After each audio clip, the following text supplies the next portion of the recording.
Hi class, welcome to Python programming. I am going to get you started on your Zookeeper challenge here with a video and just some starter source code here. So let's just talk about this for a little bit. So the specifications say that you will be you will be opening a file that looks like this. Okay, so this is arrivinganimals.txt, and what you're going to have to do is you're going to have to read this file a line at a time, and then you are going to have to parse. That means make sense of or separate into parts. You're going to have to parse each line into different pieces of information that your Zookeeper program needs. So one of the pieces of information that it needs is the species. So what is the species? I can see hyena here is the species. Another one is sex of the animal. Animals can be male or female. There's animals don't have gender. They have sex, male or female. So here is the sex for this animal, female. We have to create a birthday. How are we going to do that? The only thing we know is that this female hyena is 4 years old today, on April the 8th. So that is a pretty big clue. And we also know that this female hyena was born in the spring. So what we're going to do is we are going to give this female hyena a birthday of March the 21st. And then we'll have to figure out what her birth year is. It's going to be pretty easy, right? 2024 minus 4 equals 2020. So the birth date for this animal that is coming into our zoo is going to be March 21st, 2020, all right? And let's see, then we need the animal's color, tan color, weight in pounds, and origin, and what else? So anyway, this is what we have to do. We have to read this file line by line, parse this line into information we need, and then create the information based on our design requirements. Okay, so let's take a look at, I've started you off here with well-organized, object-oriented Python program. I have main here. You can call this app if you want. I see that a lot, app. But this is the driver file. This is the starting point of your program. So think of it that way. In this demo, I'm going to call this main. And let's see, our organization, I've asked you to create an animal object. And then you're going to create subclasses, lion and hyena, tiger and bear, that are going to be animals. So what do we need in animal class? We need those things that we are making sense of, that we are parsing out of this line of information, this line of data here in arriving animals, right? So in the end, we're going to have to create a report that looks like this, okay? So we're going to have for the for all animals, hyena is the example. We're going to have a specific ID, and this just can't be a willy-nilly random number ID. It has to start with the first two characters of the species, and then the next two digits are going to make this unique. So no hyena will have, there can only be one hyena with the ID HY01. And this is nice. This ID here has information with it. It has this HY. So immediately looking at this ID, if we just had an ID of HY03, immediately I know that that's a hyena. I know that this animal should be in the hyena habitat. Should not be in the tiger habitat. If there was one hyena, the tiger would eat it. That would be bad. Sorry if that is triggering, but that is just what nature is, okay? Animals higher on the food chain eat other animals, although, you know, hyenas, they're scavengers. I don't know if they would hunt a lion or pack. I don't think that they would. They're just anyway. So what we have to do is we have to give our hyena this special ID. We have to give it a name. We have to figure out its birthday. Color comes right from that. Sex of our hyena comes from the input file. So does weight. This is not a requirement here, but I would encourage you to do this. This is something that is unique to hyenas. In other words, you know, why are we going to all of the trouble of creating these different species from the animal class? Well, you could say this gives me a count of the hyenas. Yes, very good. Someone has studied about the static ints that I'm pretty hip on here, and also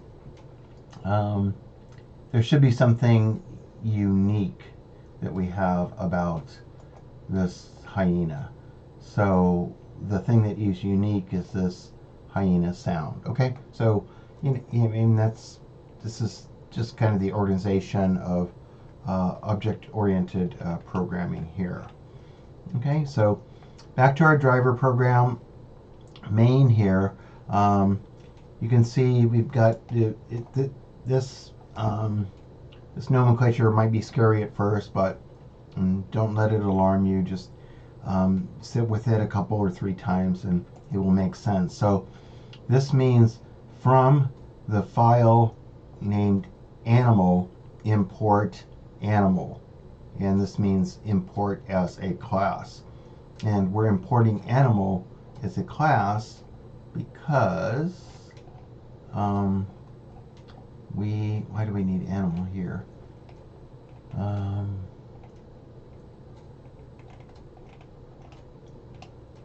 Do we need animal here?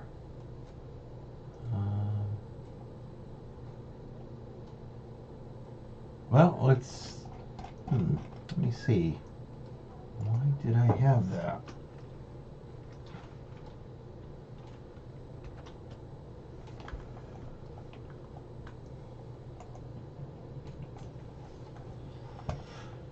Yeah, I can't, my program does not run properly unless I let my driver file know about animal.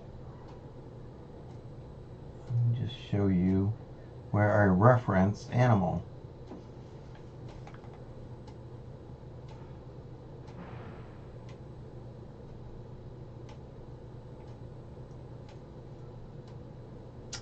Uh,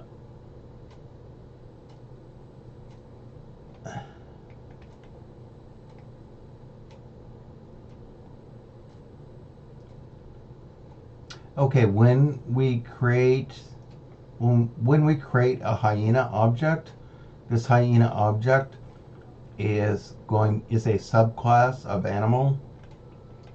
There you go. That's my reason, because we are creating we are using the hyena class and the lion class, right?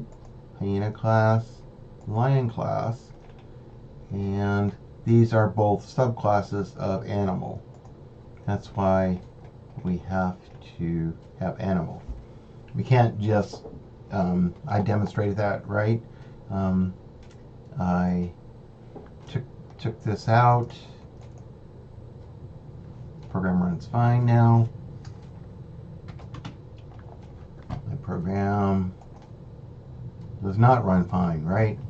So there you go. Anyway, so the driver file needs to know about animal, needs to know about hyena, needs to know about lion, and then you are going to make your driver file main.py, app.py, know about tiger and bear as well. Okay, so that is for you to do. So what else in here? These are functions. This is just a function in my main. It's not a method. It's not a method like in this class file here. We have a really important method here. This method is called a constructor. When hyena is created, when we create a hyena object, we can create an object. We need to pass in these. We need to pass in arguments that match to these parameters, and then we're going to the super here. My Python students don't like this. I think it's a little bit scary. It's not. Super just means the class above it. So the class above hyena is going to be animal. So that means that here's another constructor, right? Underscore, underscore, init, underscore, underscore. This is a constructor. So this is animal's constructor here. Hyena is an animal. So guess what? We're going to call the constructor of animal. And we're going to pass in hyena. The first thing is that hyena is going to be the species here. So kind of get an idea of what's going on there.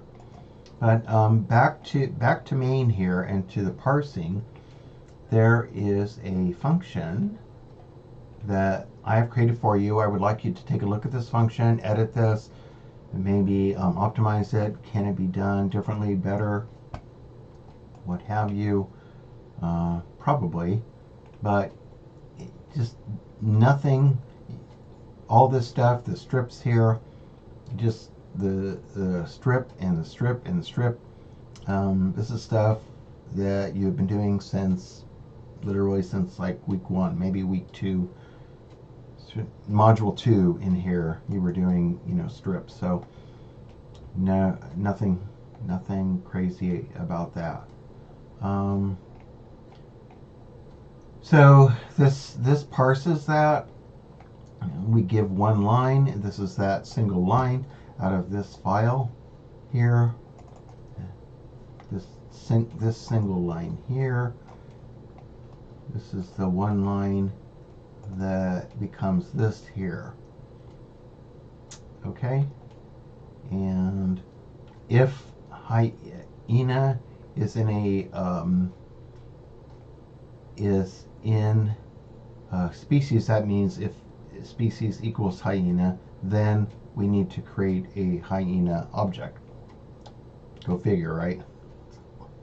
So if lion is in animal species, or a species, then we have to create a lion. So that is how that works. The best way with this, poke around with this. You don't have, you will understand every single line if you just spend about an hour with this, and if you make changes and break it and get it running again. All right. Sorry for the long video here, but I wanted to get this starter code out from you. I got some alarming messages from my Python class. Everyone was ready to drop the class. I told them they could not drop the class because it is too late. Just kidding about that, but kind of not kidding about that. So don't drop the class. Don't quit coming to class. Let's complete this program, and you'll have a good experience, and you'll know more than the average bear about Python programming. All right. I'll see you on Discord or in the inbox of Canvas.